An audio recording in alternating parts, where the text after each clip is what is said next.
knowing the story ahead of time and reading the book, I could not put the book down, because reading the book, it's like, because of the way you wrote it, the way you made the words, jump out on the page, that it just made it to where it was like, wow, what's happening next?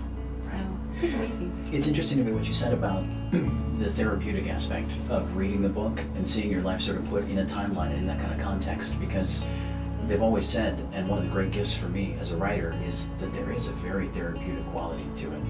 I'm a big proponent of Joseph Campbell's hero's journey, and he sets it all out there, and he did this half a century ago, where he talks about the different stages of every person's life. He was talking primarily about narrative and mythology, but it applies to your life and your son's life and my life too. We receive these calls to action. They usually come in the form of tremendous challenges. In this case, it's your son's asthma. And then we refuse that call sometimes because we're scared, because we don't know what we need to know, because we feel too small to face these challenges. And of course, we're never given challenges too big.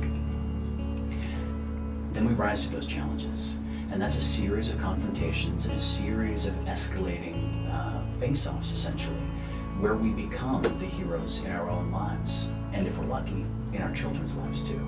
And I think that is really the arc of learning to breathe. You received the call to action.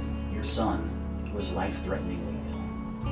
And over the course of a couple of years, you were able to learn what you needed to know, embolden yourself in the ways that you needed to be emboldened, become empowered, become infused with your faith, with God's guidance, and then lead him and your family to a healthier, happier place.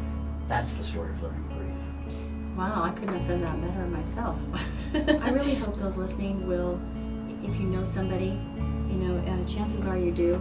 If I gave you some statistics, which I'm going to do, these statistics are in the book.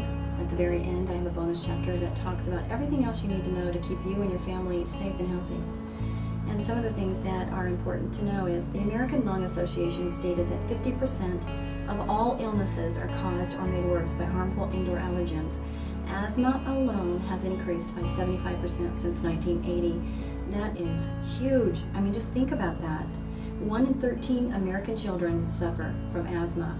1 in 8 children have asthma in California.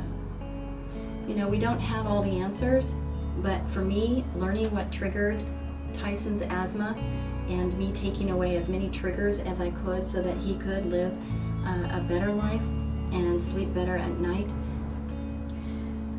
You wrote a book called Gratitude, and I just want to ask you about that. That was an important journey for you, Todd. Why was that an important journey for you? Like so many people, my life turned into a really bad country western song for a number of years. It was just everything. It was the leaky roof, the runaway dog, the cheating wife, the broke down car. It was everything all at once. And I was feeling pretty bad about things. And then a good friend of mine, whom I hadn't spoken with in almost 20 years, she showed up in my life and she said, you know what, for everything you've lost, you're still the richest man I know. And I thought she was insane. I thought Lorelei was out of her mind.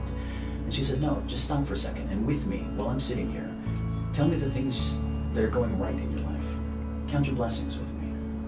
So I started doing that very reluctantly at first. I was incredibly skeptical. I thought it was the most ridiculous thing in the world to do, but I had my health. I had my children.